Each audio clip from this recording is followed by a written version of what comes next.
जीवनामध्ये सर्वश्रेष्ठ उत्तम संसार करण्याकरता उत्तम शरीर पाहिजे आणि उत्तम परमार्थ करण्याकरता उत्तमच शरीर पाहिजे.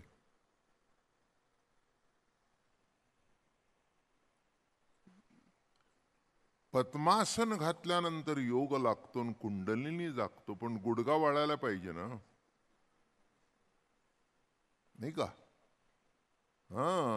एका तंगडीवर दुसरं तंगड ठेवायचं आणि पुन्हा हात असं करायचं इतकं सोपं नाही ते. शरीर लागतं. भजन करण्याकरता सुद्धा शरीर, संसार करण्याकरता सुद्धा शरीर, देव प्राप्त होण्याकरता सुद्धा शरीर, कळण्याकरता शरीर, दान करण्याकरता शरीर आणि खिसा कापण्याकरता शरीर.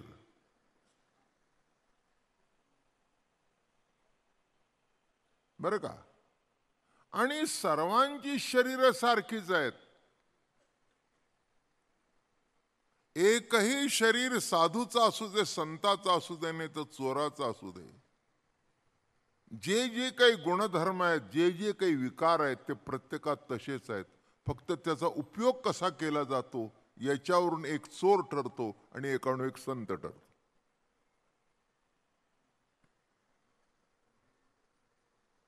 वास्तव्य तेच आहे, नाही का? उपयोग कसा करता. मागे एकदा दृष्टांत दिला होता मी की चाकू जर दोघांच्या हातात असेल तर चोराच्या हातात, डाकूच्या हातात जर चाकू असेल तर तो त्याचा खून करेल, आणि डॉक्टरच्या हातात चाकू असेल तर पोट फाडून रोग बरा करेल. चाकू तोच आहे, चाकू तोच आहे. चुकून जर डॉक्टरच्या हातून नको ती शिर कापली गेली तर पुन्हा त्याच्या शिर जायची पाळी येईल. त्याचं शिर शिल्लक ठेवणार नाहीत. सध्या वातावरण तापलेलं असतं. मनुष्य रोगाने जरी गेलो तरी डॉक्टरच्या चुकीनेच गेला असंच म्हणतात. आणि त्यातल्या त्यात एखादा पुढारी गेला तर मग प्रश्नच नाही, कारण तो वरून चिठ्ठी घेऊन आलेला असतो. तेव्हा त्यांनी जाऊच नाही असं माणसांचं म्हणणं असतं. आणि ज्याचं ज्याच्यावर प्रेम आहे त्याच्याबद्दल ते वाटणं स्वाभाविक आहे. ते काही चुकीचं आहे असं काही नाही. तुमचं माझ्यावर प्रेम आहे, तुम्हाला असं वाटतं ना बाबा महाराजांनी 100 गाठावी, काही चूक नाही. तसं एखाद्याला शून्यातून वर येण्याकरता एखाद्याने मदत केली असेल त्यालाही असं वाटतं की यांचंही कल्याण व्हावं, तेव्हा त्याच्यात काही चूक नाही. पण ज्ञानेश्वर महाराज हे असं काही व्यक्तिमत्व आहे, अवतारी पुरुष आहेत. आज पांडुरंगाचाच फोटो माझ्या समोर ठेवलाय, फार सुंदर चित्र असं टीव्ही सारखं ठेवलेलं आहे. ते त्याच्याशी भांडतायत. काना तुझी घोंगडी चांगली चांगली आम्हासी का दिली, आम्हासी का दिली वांगली रे. काना तुझी घोंगडी चांगली चांगली. का रे बाबा? नाही, आम्ही काय तुझं घोडं मारलं? नाही, काय कारण काय? तुझी घोंगडी चांगली. घोंगड शब्दाचा अर्थ कळला का? देहरूपी घोंगड, देहरूपी घोंगड. अर्थ लक्षात आला का? हे देह हे घोंगड आहे. तेव्हा तुझं घोंगड आणि आमचं घोंगड याची तुलनात्मक मांडणी ज्या अभंगातून केलेली आहे त्या अभंगाचं नाव घोंगडी. आणि जरा खेळीमेळीचं वातावरण, जरा त्यांना असं वाटलं जरा थोडंसं देवाशी भांडण करावं, ज्याच्याशी मित्रत्व असतं ते भांडण सुद्धा प्रेमाचं असतं, त्या भांडणातून सुद्धा आनंद मिळतो. ते भांडण सुद्धा काय देतं? काही काही भांडणं इतकी विकारी असतात की त्या भांडणातून दूर जातात, आणि काही भांडणामुळे जवळ येतात. कारण ते भांडण हे भांडण नसतंच, एक आनंद लुटणं असतं. पती आपल्या बायकोची खोड काढतो मुद्दाम, तिला जे आवडत नाही चिडवायचं ते मुद्दाम करायचं. मग चिडली की त्याला बरं वाटायचं. माझं बोलणं कळलं का? असं काही काही ह्या भानगडी असतात आणि अशा भानगडीतून संसार यशस्वी होतो. एक भानुबाई आहे आणि एक गडी आहे, असे दोन्ही मिळून भानगडी.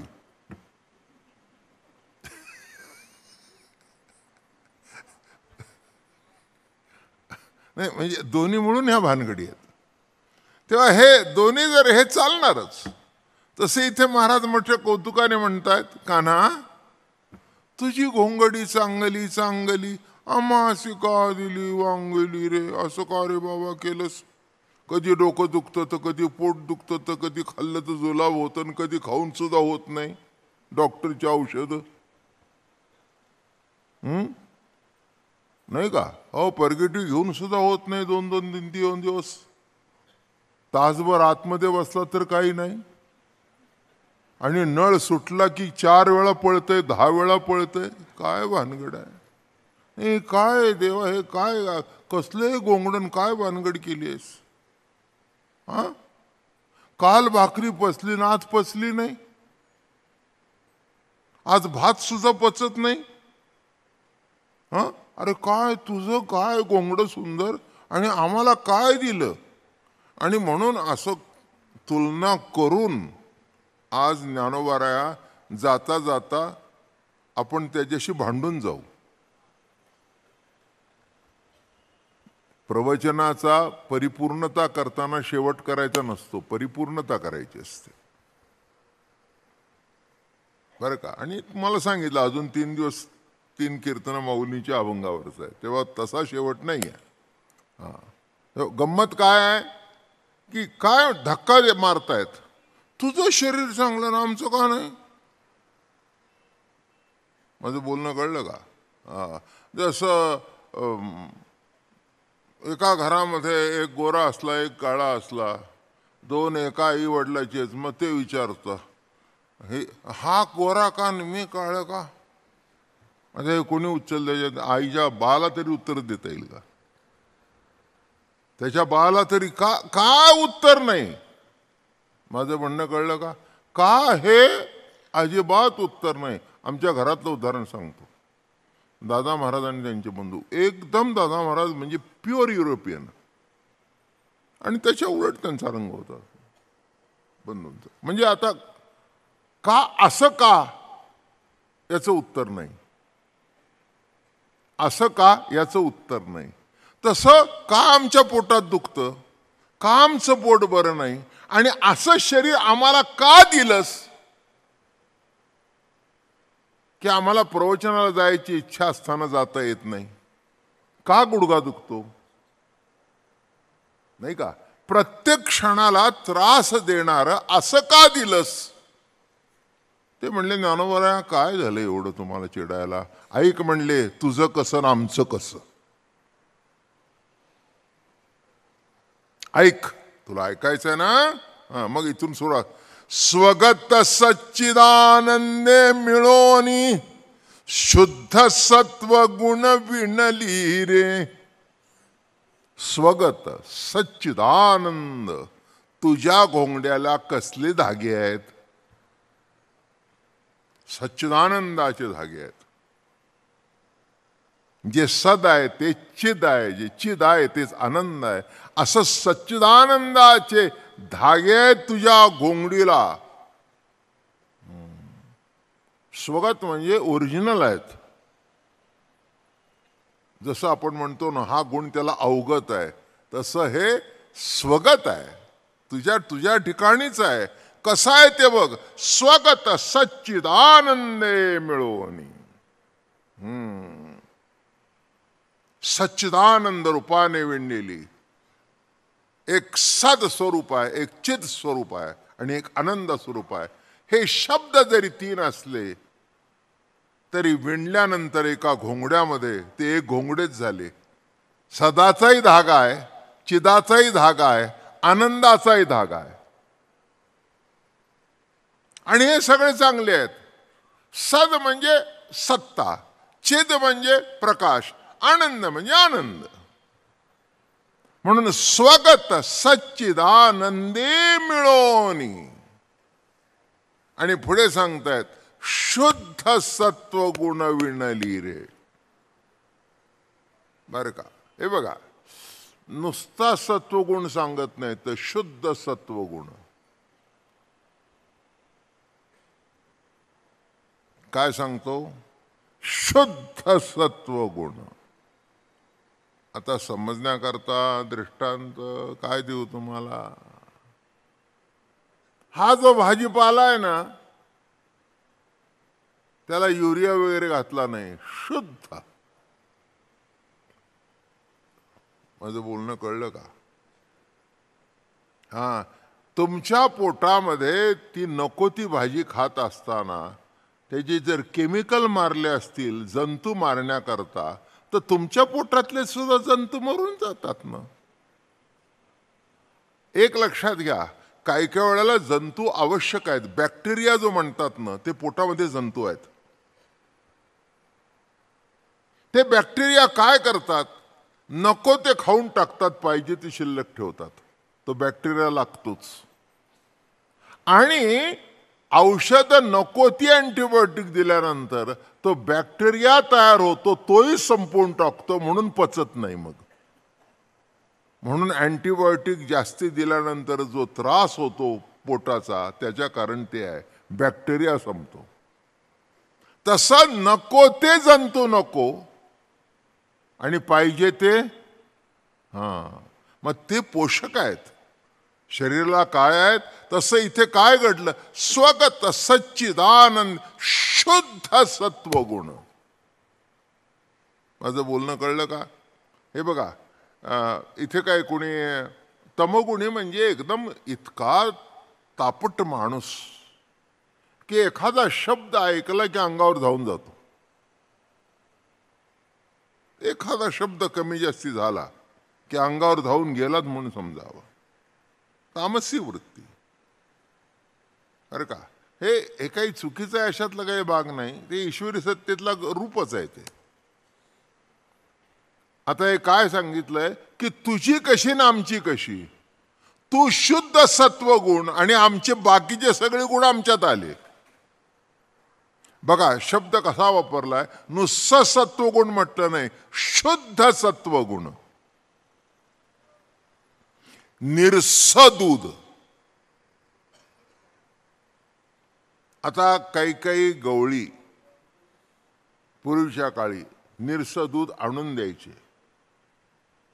पण तुम्हाला माहिती आहे का, धार काढताना बरं का,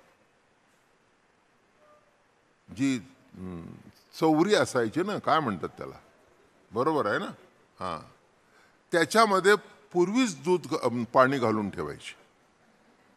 इतकी हुशार मंडळी. आणि मग धार काढायची. म्हणजे हुशार आहेत ना, ते आपलं भांडं घेऊन जायचे, याच्यात धार काढून द्या.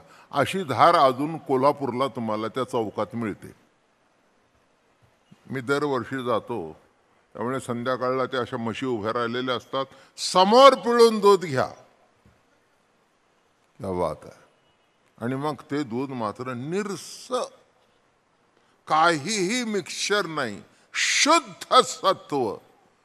कारण का, जे सात्विक कर्म करतात त्याचं फळ सात्विक नाही. यज्ञ सात्विक कर्म आहे ना. बंबात लाकडी घातली, ते माहिती नसेल तुम्हाला आता, कारण बंबच नाहीत, बोंब आहे. जी काही जुनी मंडळी आहेत त्यांना बंब माहिती आहेत. ते असं असायचं आणि त्याला वरून दुराडा असायचं, मग त्याच्यातून लाकडं घालायची, बरोबर आहे. खाली अशी राख काढायची आणि पुन्हा लाकडं घालायची, बरोबर आहे. बंब. आता काही प्रश्नच नाही, बटन दाबले की गिजर आहे, सगळंच आहे. जिकडे घरात त्याच्याशिवाय जमत नुसतं बटन दाबायचं आणि पाणी सोडायचं. मग ते पूर्वीचे बंब तापवणे, पुन्हा हे बघा त्याच्यातलं सुद्धा भांडणं घरात. काही काही माणसांना इतकी वाईट सोय की गरम पाणी घ्यायचं पण भर टाकायची नाही. मी तुम्हाला खाचा कोचा सांगतो, जुना माणूस आहे हो.